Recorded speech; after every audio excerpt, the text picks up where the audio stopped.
이유도 알려주지 않고 무조건 하면 안 돼 라고 말하기만 한다면 납득할 사람은 많이 없을 겁니다. 하물며 호기심 왕성한 청소년이라면 더더욱 그렇겠죠. 음주도 마찬가지입니다. 그러니 청소년들이 왜 술을 마시면 안 되는지 가르쳐줄 필요가 있습니다. 그 전에 먼저 학생들의 음주 현황을 알아야 효과적으로 지도할 수 있겠죠.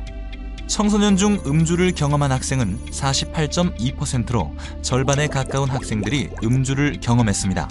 그중 음주의 첫 경험 나이는 초등학교 6학년부터 중학교 1학년으로 상당히 어린 나이부터 음주를 경험해 보았음을 알 수 있습니다. 최근 음주 동석자가 가족이나 친척의 비율이 가장 높고 음주 이유 역시도 부모님이나 친척 어른의 권유 때문인 것으로 보아 가족들의 권유를 거절하기 어려워함을 알 수 있습니다. 그 다음으로 친구나 동창과 함께 마셨다는 비율이 높고 혼자 마셨다는 비율이 낮은 것으로 보아 친구, 동창과 함께 호기심을 채우기 위해 혹은 기분 좋게 놀기 위해 마셨다는 것을 알 수 있습니다. 음주 인식에 대한 동의 정도를 살펴봤을 때 대부분 부정적으로 보고 있는 것으로 보아 교육이 적절하게 이루어질 경우 청소년의 음주 예방이 효과적으로 이루어질 수 있을 겁니다. 그러면 지금부터 청소년들의 음주가 금지되어야 하는 이유를 살펴보도록 하겠습니다. 백해무익에 들어맞는 것이 있다면 바로 술이 해당될 겁니다. 술로 인해 손상되는 신체 기능은 아주 다양합니다. 하지만 아직 어리고 건강한 청소년들에게는 크게 와닿지 않을 겁니다. 그러니 청소년들이 관심을 가질 만한 부분을 중심으로 교육해야 합니다.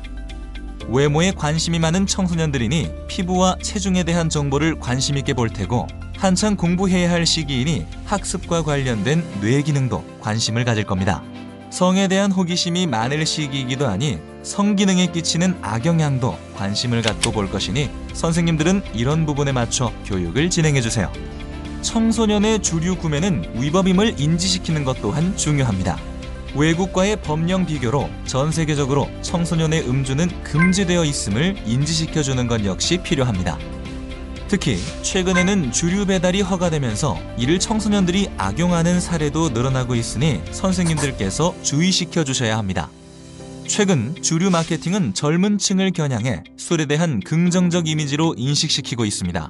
특히나 SNS 마케팅을 통해 의도적으로 음주를 조장하고 있으며 여성과 청소년을 타겟으로 한 저도수, 과일향 주류도 많이 출시되고 있죠.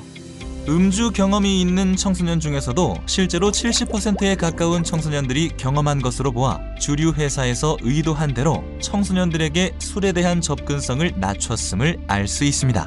때문에 선생님들께서는 이런 마케팅의 수법을 학생들에게 이해시키고 넘어가지 않도록 주의시켜 주셔야 합니다. 음주는 각종 사회 문제가 됨을 인지시켜야 합니다. 술은 가족들에게도 문제를 일으키며 폭력 사건이나 음주운전 등 각종 문제의 원인이 됨을 이해하고 나뿐만 아니라 다른 사람에게까지 피해를 끼칠 수 있다는 사실을 인지시켜야 합니다. 또한 내성, 갈망, 강박적 사용, 금단 증세로 이어지는 알코올 중독의 악순환의 고리를 알려주고 알코올 중독의 진행 과정을 확인시켜준 뒤 어릴 적부터 음주를 하게 될 경우 알코올 중독이 될 확률이 높다는 걸 알려주어야 합니다. 마무리 짓기 전 한 번 더 청소년 음주가 왜 위험한지 정리해 학생들에게 음주의 위험성을 각인시켜야 합니다.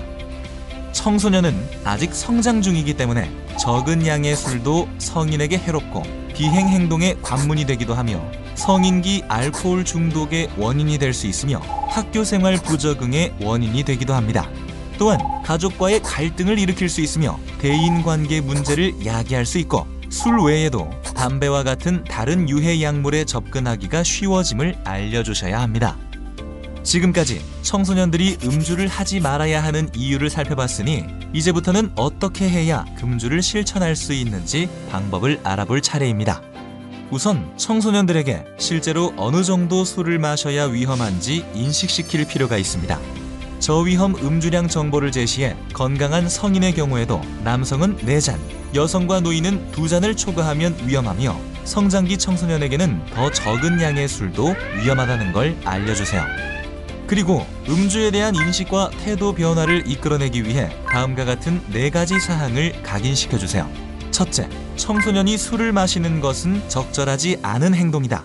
둘째, 친구나 주위 청소년들이 술을 마시는 것은 적절한 행동이 아니다. 셋째, 친구나 주위 어른이 술을 권하면 거절해야 한다. 넷째, 술을 거절하는 친구에게 술을 권하지 않는다. 또한 이를 실천해 나갈 수 있도록 스스로를 컨트롤할 수 있는 자기 통제력과 자기 자신의 수행 능력을 믿는 자기 효능감을 길러주고 올바른 건강 신념을 세울 수 있도록 도와주세요. 이미 음주로 인해 문제를 겪고 있는 학생들의 경우 개입해 도움을 줄 필요가 있습니다. 음주 문제 개입은 앞서 4가지 과정에 맞춰 선별, 위험 수준 파악, 피드백 제공, 치료 의뢰 순으로 이루어집니다. 먼저 한국형 청소년 문제 음주 선별 검사를 활용해 문제성 음주 청소년을 선별해주세요. 결과가 10점 이상일 경우 문제성 음주 청소년입니다. 이제 비음주자와 문제 음주군 학생이 나눠졌을 겁니다.